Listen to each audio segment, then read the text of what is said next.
So the Chilean miners have made a pact, allegedly, saying no one's going to talk about the incident until they all band together and figure out a way of maximizing the money that comes from this. But interviews are starting to filter out, and they're going at different prices.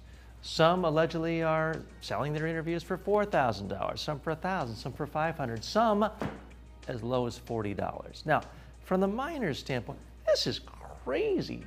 A story this big, and they're possibly selling it for $40. Talk about a group of people in need of big-time agents. They are sitting on a gold mine here. But let me address the so-called journalistic ethics issue. Some have suggested it's horrible for any media outlet to ever pay them. Now, as quoted in today's New York Times, one of the family members says, everyone else is getting rich off this story. These men lived it. Why shouldn't they get rich? I have to tell you, that's a compelling argument right there. I've studied journalistic ethics for 25 years, and I have a hard time trying to tell these men why they shouldn't make money, and yet network news anchors who are already making seven figures should get richer and richer from this story. Certainly, if you are a government official and you are an economy and a culture that prides itself in free enterprise, you have to expect government officials to grant interviews freely. But when an individual private citizen has something horrific happen, why shouldn't they capitalize on it? Now, I'm not suggesting journalistic outlets should lie about it. Let it get out there. Tell people what you paid them.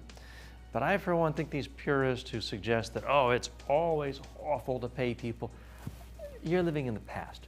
First of all, if you ever watch ABC, NBC, CBS, and you see these retired generals who are called a consultant, what does that mean? Now, they're not going to the office every day at these networks and filing papers and research reports. They're being paid for their interview. It's just a cute way to have networks feel pure about it.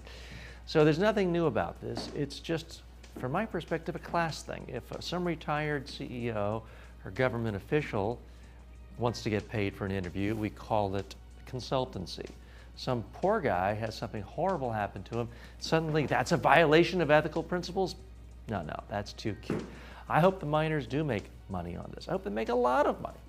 I do think it's possible for them to do so-called legitimate mainstream interviews and make even more money from books, movie deals, speaking engagements. But if they can strike a deal, make some money off this for interviews, then let them do it. But please, try to get more than $40 per interview.